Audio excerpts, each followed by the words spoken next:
Assalamualaikum warahmatullahi wabarakatuh.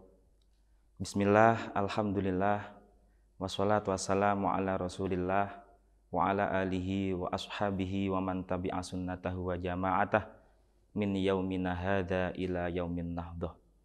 Amma ba'dah. Sahabat Mahrusi, dimanapun kalian berada yang dirahmati oleh Allah, syukur alhamdulillah pada kesempatan kali ini, pada bulan yang mulia ini, kita masih diberi kemudahan oleh Allah Subhanahu wa Ta'ala dalam menjalankan aktivitas keseharian kita, utamanya dalam beribadah kepada Allah. Semoga dalam Ramadan kali ini kita diberi kelimpahan rahmat, maghfirah, dan juga keberkahan bulan Ramadan. Amin amin ya rabbal alamin. Sahabat Mahrusi rahimakumullah, Rasulullah Shallallahu Alaihi Wasallam bersabda, An-nasu alimun wa muta'allimun wal baqi hamajun. Artinya bahwa manusia sejati, manusia yang hakiki itu hanya ada dua sebetulnya menurut Rasulullah. Yang pertama adalah alimun, orang yang memiliki ilmu. Yang kedua adalah muta'allimun, orang yang dalam proses mencari ilmu. Sementara kata Rasulullah wal baqi hamajun. Selebihnya atau selain kedua tipe manusia tersebut itu ibarat lalat, kata Rasulullah. Dalam kesempatan lain beliau bersabda, kun aliman au muta'alliman wala takun thalithan. Jadilah engkau orang yang memiliki ilmu atau orang yang dalam proses mencari ilmu. Janganlah engkau jadi orang yang nomor tiga, yakni bukan di antara keduanya. Dalam dua hadis tersebut bisa sedikit kita ambil kesimpulan bahwa betapa pentingnya sebuah ilmu untuk manusia. Betapa pentingnya ilmu itu harus kita cari ketika kita hidup di dunia, untuk kemudian menjadi bekal kita nanti hidup kekal di akhirat, utamanya ilmu syariat. Orang yang memiliki ilmu itu sangat memiliki derajat yang tinggi di sisi Allah Subhanahu wa Ta'ala. Sekalipun ketika dibandingkan dengan orang yang ahli ibadah. Kata Rasulullah, fadlul alimi alal abidi kafadli ala adna rajulin min ashabi. Bahwa keutamaan orang yang ahli ilmu dibanding dengan orang yang ahli ibadah itu seperti keutamaanku, kata Rasul, dibanding dengan sahabat yang derajatnya paling rendah. Perihal orang yang memiliki ilmu atau orang alim itu lebih utama, lebih mulia daripada orang yang ahli ibadah. Itu juga dibuktikan oleh Rasulullah Shallallahu Alaihi Wasallam. Pada suatu ketika beliau di masjid pada waktu itu, ada satu setan yang beliau dapati mondar-mandir, bingung di depan pintu masjid. Lantas Rasulullah bertanya kepada setan tersebut, ya la'in, madza tasna'u huna? Wahai makhluk yang dilaknati oleh Allah, kata Rasul, apa yang engkau berbuat di sini? Kamu mau melakukan apa? Lantas setan tersebut menjawab, wahai Nabi, aku menginginkan untuk masuk masjid. Aku punya tujuan untuk menggoda orang yang sedang sholat di masjid itu. Setan tersebut menunjukkan satu orang yang sholat di dalam masjid. Namun mengapa aku gak masuk? Karena di samping orang yang sholat tersebut itu ada orang yang sedang tidur. Lah aku takut dengan orang yang tidur itu, kata setan. Kemudian Nabi menanggapi, loh, mengapa engkau takut dengan orang yang sedang tidur? Harusnya yang engkau takuti adalah orang yang sedang sholat tersebut, karena orang yang sedang sholat itu sedang bermunajat, menghadap kepada Allah. Mestinya lebih engkau takuti. Sementara yang tidur itu ya dia dalam keadaan tidak sadar, tidak dalam keadaan menghadap kepada Allah. Mengapa yang kamu takuti itu malah yang sedang tidur? Kata Nabi. Lantas setan menjawab, wahai Nabi, bahwa yang sedang sholat tersebut itu adalah orang yang bodoh. Sementara di sampingnya itu orang yang tidur itu adalah orang yang pintar.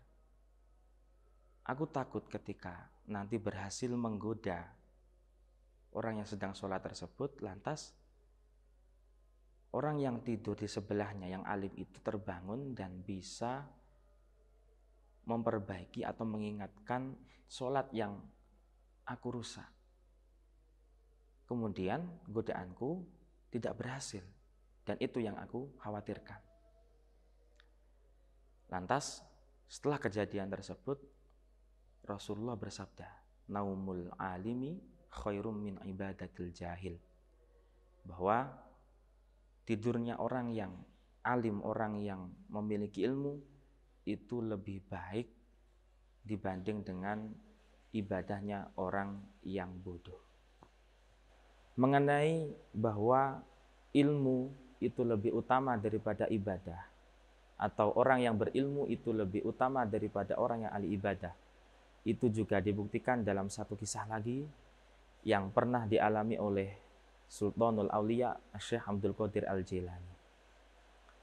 Suatu ketika dalam munajatnya, beliau tiba-tiba ada satu cahaya yang sangat terang menghampiri beliau. Lantas cahaya tersebut muncul sebuah suara dan mengatakan kepada Syekh Abdul Qadir Al-Jilani, yakni ana rabbuka wa qad abahtu lakal muharramat, kata cahaya tersebut. Wahai Abdul Qadir, ana rabbuka, aku adalah Tuhanmu. Wa qad abahtu lakal muharramat, sungguh aku telah menghalalkan kepadamu semua hal-hal yang aku haramkan sebelumnya. Jadi satu cahaya tersebut yang menghampiri Syekh Abdul Qadir Al-Jilani itu adalah sosok yang berpura-pura menjadi Tuhan, yang mengaku sebagai Tuhan, dengan mengatakan semua yang diharamkan itu dihalalkan. Kemudian tanggapan dari Syekh Abdul Qadir setelah itu, beliau mengatakan, a'udzubillahi minasyaitonirrajim, ikhsa ya la'in. Beliau membaca ta'awud, aku berlindung kepada Allah dari godaan setan yang terkutuk.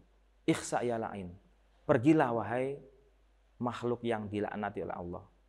Jadi beliau itu tahu bahwa yang datang menghampiri beliau dengan mengatakan, dengan mengaku sebagai Tuhan yang menghalalkan apa-apa yang diharamkan tadi, itu adalah setan. Setelah Syekh Abdul Qadir membaca ta'awud dan juga mengusir sosok setan tersebut, yang awalnya wujudnya adalah cahaya, seketika itu berubah cahaya tersebut menjadi asap. Lantas dengan teriak setan tersebut mengatakan, najauta minni bi'ilmika bihukmi rabbika. Kata setan tersebut, wahai Abdul Qadir, engkau kali ini bisa selamat dari godaanku. Selamatnya gara-gara apa? Gara-gara kata setan adalah bi'ilmika bihukmi rabbika, karena engkau mengetahui tentang sifat-sifat yang ada di Tuhanmu. Ketika berubah menjadi asap, lantas setan tersebut pergi dan berteriak kepada Syekh Abdul Qadir, najauta minni bi'ilmika bihukmi rabbika. Kata setan, wahai Abdul Qadir, engkau selamat dari godaanku kali ini, sebab engkau mengetahui, sebab engkau punya pengetahuan, sebab engkau punya ilmu tentang sifat-sifat yang dimiliki oleh Tuhan. Lantas kemudian setan juga melanjutkan perkataannya, walaqad adlaltu bimithli hadhil waqi'ati sab'ina min ahli thoriq. Sungguh, wahai Syekh Abdul Qadir, sebelum kejadian ini aku telah menyesatkan berjumlah 70 orang ahli thariqah atau ahli ibadah. Dari kisah ini bisa kita simpulkan bahwa ternyata yang lebih mulia di sisi Allah antara orang alim dan juga orang yang ahli ibadah itu adalah orang yang alim atau orang yang memiliki ilmu. Atau bisa dikatakan yang paling ditakuti setan itu bukanlah orang yang ahli ibadah, melainkan orang yang memiliki ilmu. Demikian yang dapat kami sampaikan. Semoga bermanfaat. Apabila ada tutur kata yang kurang pas, ada penyampaian yang kurang berkenan, kami mohon maaf yang sebesar-besarnya. Wallahul muwaffiq ila aqwamit thoriq. Ihdinas siratal mustaqim. Wassalamualaikum warahmatullahi wabarakatuh.